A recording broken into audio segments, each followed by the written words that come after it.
So I've come to a realization that people don't treat everyone equally, and it's not always about kindness or effort.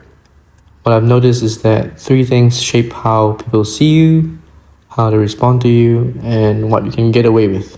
And those three things are pretty privilege, status, and competence. It's sad when you think about it because you like to believe we live in a fair world, you know, but the truth is we don't.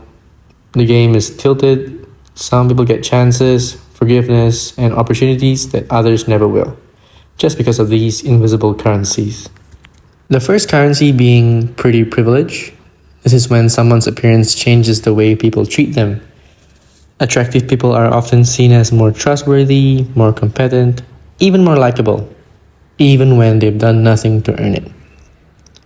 I've seen this happen over and over again.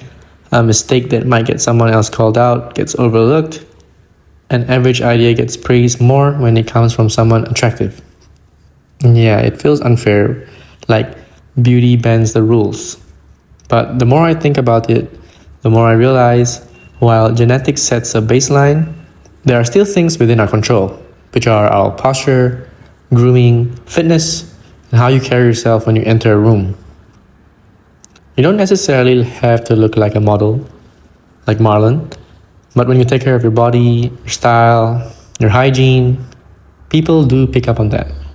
And they sense that you respect yourself, and in return, they respect you even more.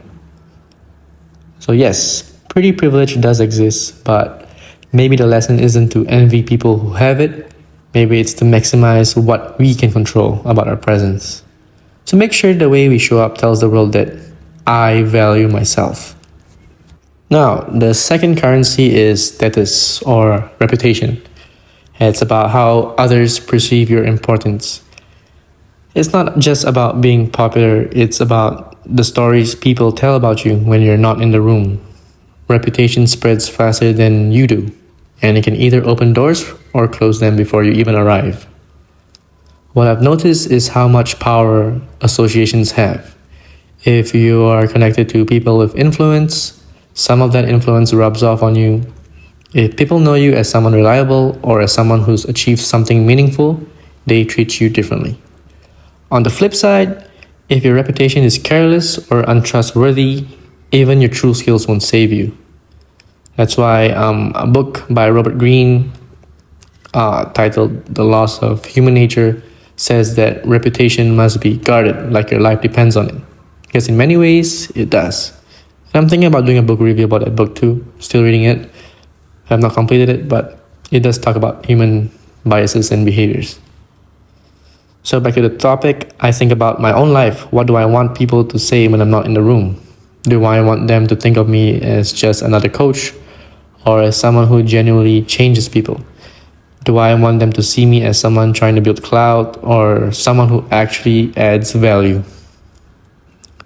The answer to those questions shape the reputation I'm building every day. Every day, whether I realize it or not.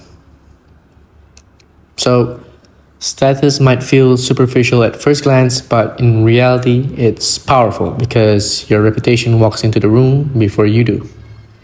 And the question you pose is, what story is it telling? The third currency is competence. Competence is about being genuinely skilled at something. It's the ability to produce results, to solve problems, and to be someone others can count on. Unlike pretty privilege or status, this can't be faked forever. You either have it or you don't. And I've noticed how differently people treat someone who is competent. Even if they're not attractive, even if they don't have the highest status, if they're good at what they do, people will respect them. Sometimes grudgingly, but respect at the end of the day. And competence doesn't just mean technical skill, it also means reliability, showing up on time, following through promises, and staying calm when things fall apart.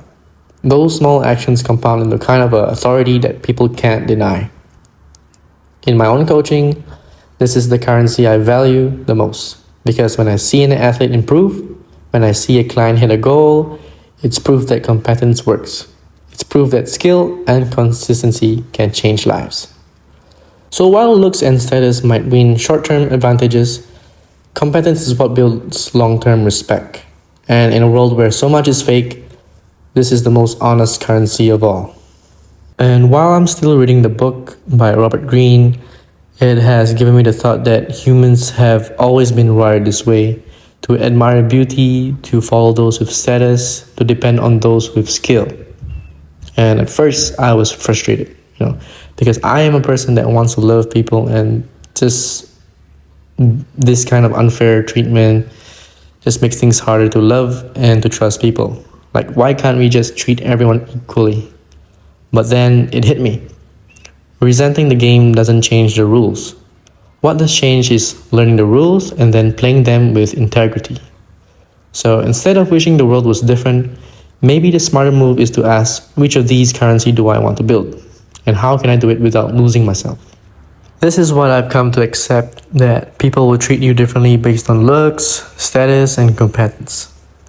And yeah, we all think the same. It's not fair. But you have to accept that it's real. For me, competence will always come first because that's who I want to be. Someone useful, reliable, someone people can count on, like a leader. But I have to accept that the other currencies also matter. They are a part of the world that we live in. Maybe that's what growing up means, learning that life isn't fair, but deciding how you're going to play the game anyway.